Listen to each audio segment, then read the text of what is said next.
Exercise 4A, question number 1, part G.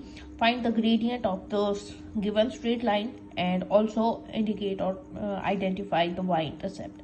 So in this case, the gradient is the straight line is coming from the upward to the downward, and gradient will be zero.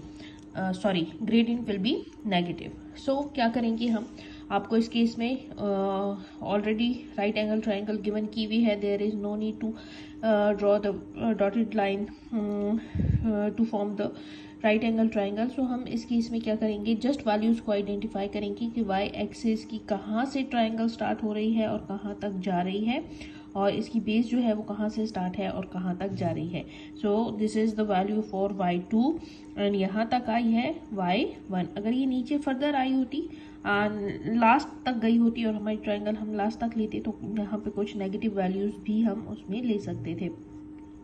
X axis जो है वो मेरे पास 3 and 2 दो values हैं x axis की.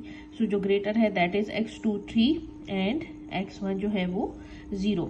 Simple हमने क्या करना है, ग्रेडियंट का फॉर्मूला लगाना है, नेगेटिव का साइन लगाना है क्योंकि नेगेटिव ग्रेडियंट है.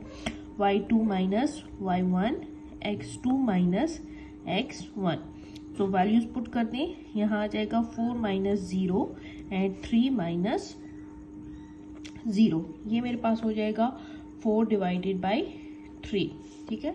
सो आफ्टर डिवीजन जब आप इसको डिवाइड कर देते हैं रफ वर्क में, 4 को अंदर लिखें, 3 को बाहर लिखें, 3 1 3 एंड 4 एज वेल. ये आपके पास आ जाएगा 1 होल 1 डिवाइडेड बाई 3. ये आपके पास आ गया ग्रेडियंट. नेगेटिव का साइन आपने इन सब के साथ मस्ट मेंशन करना है क्योंकि ये हमारे पास नेगेटिव ग्रेडियंट है. अब हमें ये चेक करना है कि वाई इंटरसेप्ट क्या है, इसकी सी की वैल्यू क्या है. सो सी की वैल्यू देखिए, ये वाई एक्सिस के कौन से नंबर में से ये लाइन पास थ्रू हो रही है, 4 में से.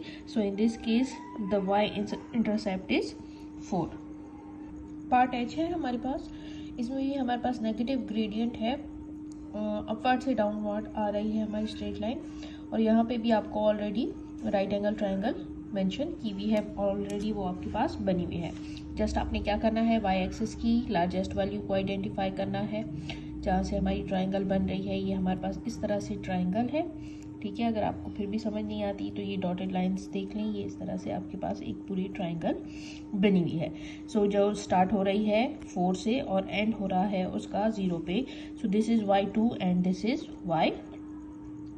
ऑन द एक्स एक्सिस अगर हम चेक करते हैं तो ये सारी उसकी बेस है जो कि कहाँ से है, -5 एंड 0. अब इस केस में हमने कहा जो लार्जेस्ट वैल्यू होगी दैट वुड बी x2 और जो स्मॉलेस्ट वैल्यू होगी that would be x1.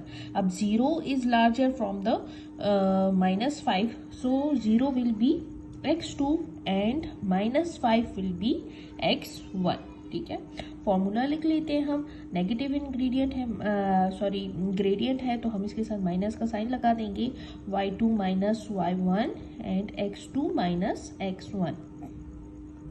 Minus again put करेंगे. y2 की वैल्यू है मेरे पास 4 माइनस 0. ये है मेरे पास 0 फॉर्मूला वाला माइनस, और x1 की वैल्यू है मेरे पास -5.